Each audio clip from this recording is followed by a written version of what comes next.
So the entire East African, countries, they are all actually failed states. They are just at different stages of failure.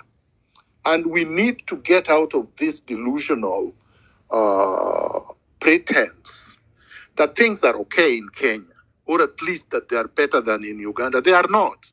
Yes, we have a tyrant, a military tyrant in Uganda, but we have a civilian one in Kenya.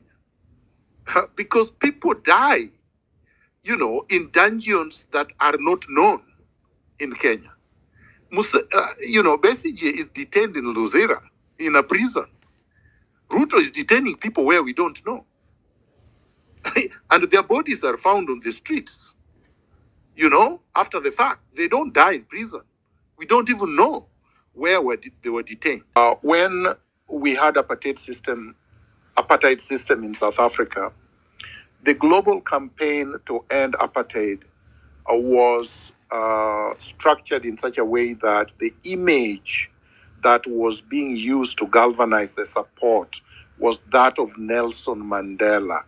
It did not delegitimize the campaign for the release of all the other Robben Island and, prisoners and detainees and whatnot. But it's always good to galvanize the support using the image of someone that people recognize, that people empathize with. But it's just a rallying point. That should not be ignored. We should use and continue to use Dr. Kizza Besigye's image and name, but then, in addition, be able to remind everyone that there are all these other political detainees and prisoners that also must be released.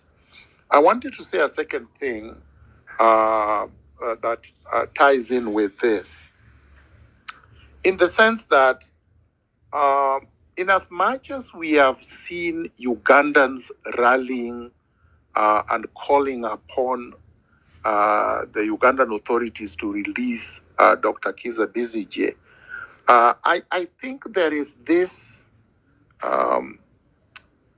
mythology, I don't know what to call it, this unnecessary loyalty we have to this Berlin 1884-1885 colonial boundaries, to the extent that people would be sad if Uganda were to collapse into statelessness. What you have now is not better than statelessness. What you have in Uganda is not better than actually Somalia. And what we have in Kenya is not better than Uganda.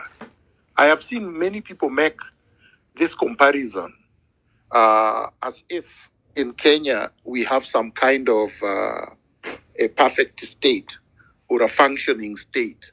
No, it is not. It's just a different stage of deformity. It's almost like you go to a hospital, you find people are sick, and then you go to the intensive care unit, you go to the dependency unit, you go to different units, and then sort of you go to the general ward, and you say the people in the general ward are okay. Nobody's okay in the hospital. Everybody is sick. But they are at different stages of illness. So the entire East African, countries, they are all actually failed states. They are just at different stages of failure. And we need to get out of this delusional pretense that things are okay in Kenya, or at least that they are better than in Uganda. They are not. Yes, we have a tyrant, a military tyrant in Uganda, but we have a civilian one in Kenya.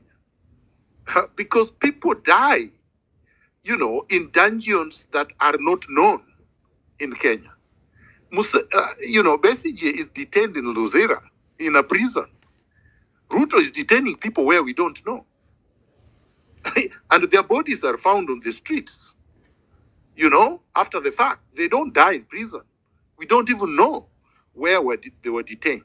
So I would like to urge our solidarity to be conscious of this fact, that the entire East Africa community, the East African countries, are all failed states, but at different levels of failure. And this solidarity is a must, because if we don't do something now, then the mess is going to be widespread, and it's going to be worse than the Sudan.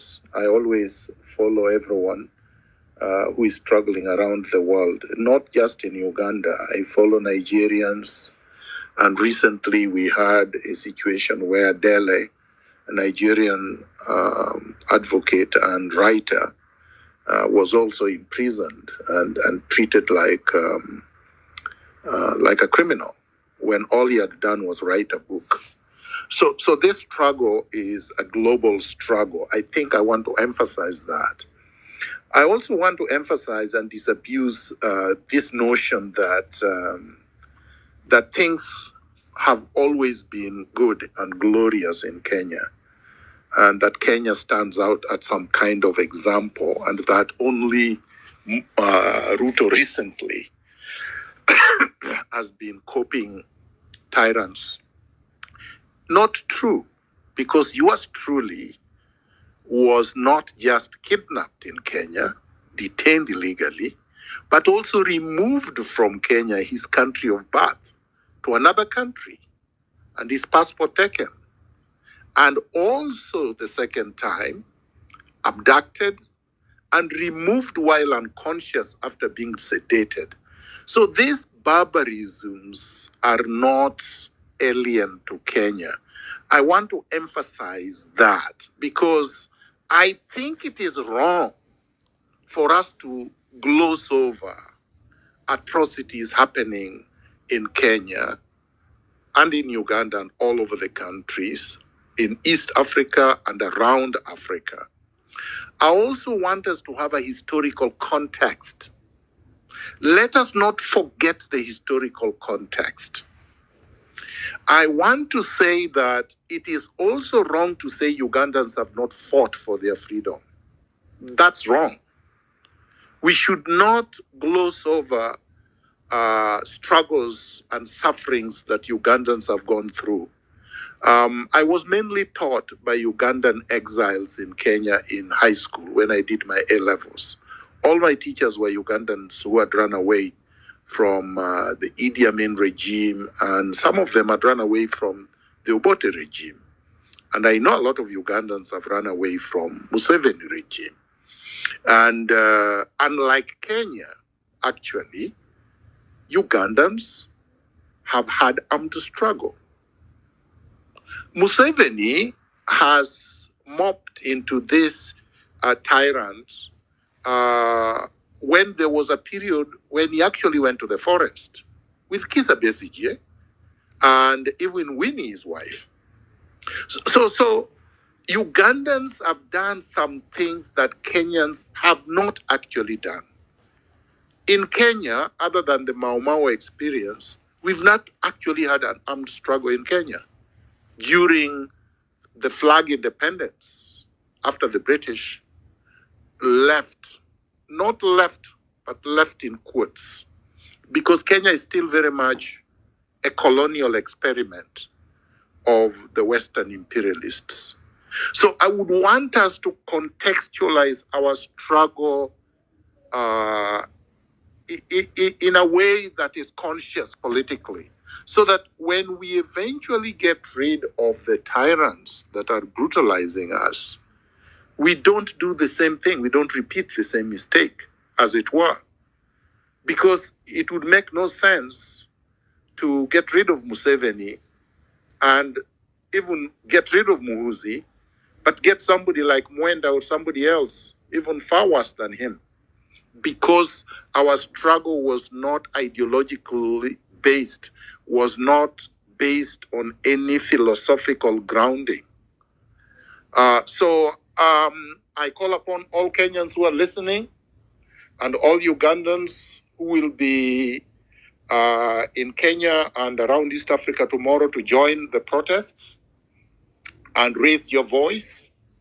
I call upon everybody to retweet Stella's tweet listing all the political prisoners, and other people have actually tweeted also doing the same thing and mobilizing for positive action tomorrow and in the weeks to come, so that liberation, we can experience real, genuine liberation and freedom for our people. Viva and thank you, everyone.